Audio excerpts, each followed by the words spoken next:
കോഴിക്കോട് വഖഫ് ട്രൈബ്യൂണലിൽ ഇന്നലെ മുനമ്പം കേസുമായി ബന്ധപ്പെട്ട കഴിഞ്ഞ ദിവസങ്ങളിലൊക്കെ വാദം നടന്നു വന്നിരുന്നു. ഇന്നും വാദം തുടരും.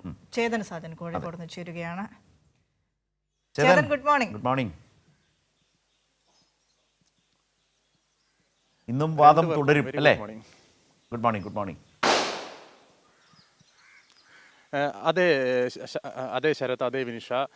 ഇന്നും ഈ മുനമ്പം ഭൂമി വിഷയവുമായി ബന്ധപ്പെട്ട് കോഴിക്കോട് വഖഫ് ട്രിബ്യൂണലിൽ ഇന്നും വാദം തുടരും. പ്രധാനമായും 1971 പുറത്തു വന്ന പറവൂർ കോടതിയുടെ വിധി, അതായത് ഈ ഭൂമി വഖഫിൻ്റേതാണെന്ന് കാണിക്കുന്ന വിധി സാധൂകരിക്കുന്ന 1975 പുറത്തു വന്ന ഹൈക്കോടതി വിധി, അതിൻ്റെ സാധുതയാണ് ഇന്ന് പ്രധാനമായും കോഴിക്കോട്ടെ ഈ വഖഫ് ട്രിബ്യൂണൽ ഇന്ന് പരിശോധിക്കുന്നത്.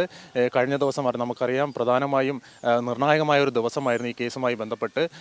ഈ പ്രധാനമായും ഇന്നലെ ഈ വഖഫ് ബോർഡ് ഉയർത്തിയ വാദം ഈ 1971 ഈ ഭൂമി വഖഫിൻ്റേതാണെന്ന് കാണിച്ച് ഈ ഫറൂഖ് മാനേജ്മെൻറ്റ് തന്നെ പറവൂർ സബ് കോടതിയിൽ അഫിഡവിറ്റ് സമർപ്പിച്ചിട്ടുണ്ട് എന്നാണ് വാദമാണ് വഖഫ് ബോർഡ് ഉയർത്തിയത്.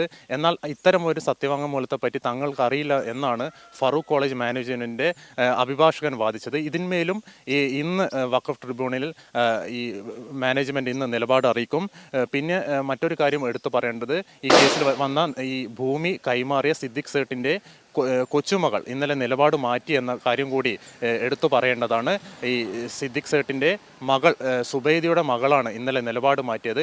ഈ ഭൂമി വഖഫിൻ്റേതല്ലെന്നും ഈ ഭൂമി ദാനമായി ഈ ഫറൂഖ് കോളേജിന് മാനേജ്മെൻറ്റ് നൽകിയതാണെന്നുള്ള വാദമാണ് ഇന്നലെ ഉയർത്തിയത്. ഇതും ഈ കേസിനെ സംബന്ധിച്ചിടത്തോളം വളരെ നിർണായകമായിട്ടുണ്ട്.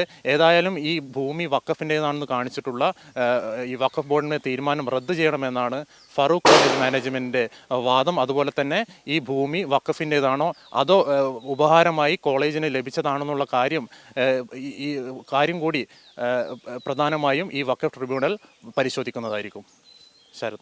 ശരി ചേതൻ, ഇത് വളരെ പ്രധാനപ്പെട്ട ഒരു ദിവസമാണ്. ആ കേസിൽ ഇന്നും വാദം തുടരുകയാണ്. അതുകൊണ്ട് തന്നെ ഇന്നത്തെ ദിവസം നമ്മുടെ മുമ്പിലേക്ക് അതുമായി ബന്ധപ്പെട്ട കൂടുതൽ വിവരങ്ങൾ പ്രതീക്ഷിക്കുകയും ചെയ്യാം.